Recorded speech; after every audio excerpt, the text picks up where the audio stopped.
मेरे पोर्टफोलियो में एक कंपनी है जिसमें मैंने इन्वेस्ट किया है और मुझे लगता है कि ये प्राइस पे आज की डेट है ये और आज का इस स्टॉक का क्लोजिंग प्राइस है ये और मुझे ये पॉइंट ऑफ टाइम पे ये स्टॉक प्राइस बहुत ही ज्यादा अंडरवैल्यूड लगता है।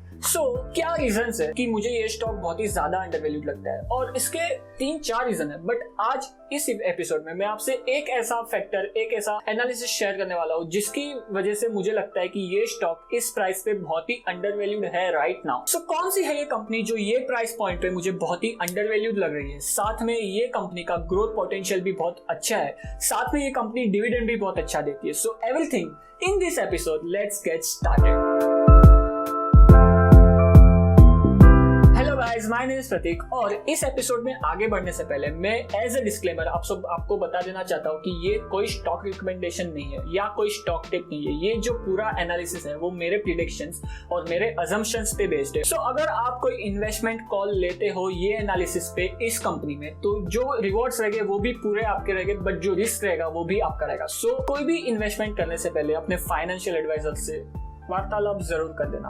आगे बढ़ते हैं इस एपिसोड में। कंपनी की फेयर वैल्यू और इंट्रिंसिक वैल्यू कैलकुलेट करने के बहुत सारे मेथड रहते हैं, उसमें से वन ऑफ द मेथड है जो मैं आपसे इस वीडियो में प्रेजेंट करने वाला हूँ। इस मेथड में हम क्या करेंगे कि कंपनी की जो हिस्टोरिकल परफॉर्मेंस है अर्निंग को ग्रो करने की, उस डेटा के मदद से हम प्रिडिक्ट करने की कोशिश करेंगे कि आने वाले 10 सालों में कंपनी की ग्रोथ, अर्निंग ग्रोथ कैसी हो सकती है और उस ग्रोथ के बेसिस पे हम प्रिडिक्ट करने की ट्राई करेंगे कि इस ग्रोथ की वजह से हमें डिविडेंड कितना मिल सकता है ये कंपनी में से, और इस डिविडेंड के बेसिस पे हम प्रिडिक्ट करेंगे कि क्या ये स्टॉक राइट नाउ एक अच्छी इन्वेस्टमेंट अपॉर्चुनिटी प्रेजेंट कर रहा है या नहीं हमारे सामने। ये जो कंपनी है इसका लास्ट 10 ईयर का earning per share EPS growth around 15 to 16% के आसपास है। अगर आपको नहीं पता अर्निंग पर शेयर EPS क्या होता है, तो लेट्स अज्यूम एक कंपनी है जो हर साल 100 रुपए कमाती है और इस कंपनी के 100 शेयर्स है, मतलब एक कंपनी के 100 पार्ट्स हुए और 100 शेयर्स है।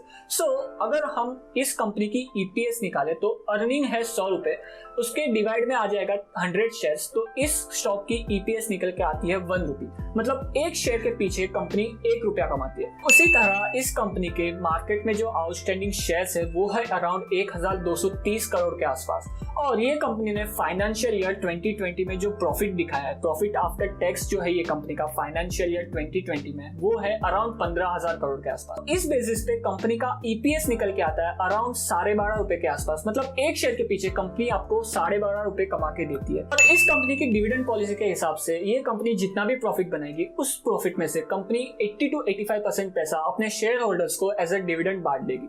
इसके बेसिस पे अगर हम कैलकुलेट करें तो कंपनी का EPS है फाइनेंशियल ईयर 2020 का अराउंड 12-12.5 रुपए के आसपास, और इसका अगर हम 80% निकाले तो ये कंपनी 10 रुपया फाइनेंशियल ईयर 20 में डिविडेंड के रूप में शेयर होल्डर्स को बांट रही है। अर्निंग पर शेयर्स के ग्रोथ और डिविडेंड पॉलिसी के डेटा के बेसिस पे हम प्रिडिक्ट करने वाले हैं कि आने वाले 5 सालों के बाद ये कंपनी कितना डिविडेंड पे करेगी अपने शेयर होल्डर्स को, और आने वाले 10 सालों के बाद कंपनी कितना डिविडेंड पे करेगी अपने शेयर होल्डर्स को, और ये डिविडेंड के बेसिस पे आज की वैल्यू प्रिडिक्ट करेगी कि क्या ये स्टॉक अंडर वैल्यूड है या नहीं। एज वी डिस्कस्ड, इस कंपनी का लास्ट 10 ईयर का EPS CAGR growth around 15 to 16% के आसपास है, बट हम कंजर्वेटिव लेंगे और हम अज्यूम करेंगे कि आने वाले 10 सालों के लिए, नेक्स्ट 10 सालों के लिए फ्यूचर में इस कंपनी का EPS ग्रोथ रहेगा 11%। ये साल का EPS है अराउंड 12.45 रुपीज, और इसको अगर हम 11% से बढ़ा दे तो हमें नेक्स्ट ईयर का EPS मिलेगा जो होता है अराउंड 13.82 रुपीज, और इसका अगर हम 80% निकाले तो नेक्स्ट ईयर का डिविडेंड निकल के आता है अराउंड 11.06 रुपीज। अगर हम इसको 3rd, 4th एंड 5th साल तक लेके जाए तो 5th ईयर में इस कंपनी का EPS निकल के आता है अराउंड 18.90 रुपीज के आसपास, और इसका अगर हम 80% निकाल दे तो ये कंपनी का डिविडेंड निकल के आता है around 15 rupees. And pay attention over here, इस 5 सालों में आपने 178 रुपीज इन्वेस्ट किए हैं 2020 में इस स्टॉक में, और आपके बैंक अकाउंट में एज अ डिविडेंड कंपनी आपको 62.03 रुपीज दे चुकी है। Things are getting pretty much excited, right? यहाँ पे क्यों रुके हम, इसे हम और आगे लेके जाते हैं और 10 सालों के बाद हम कैलकुलेट करते हैं कि इस स्टॉक का EPS क्या निकल के आता है।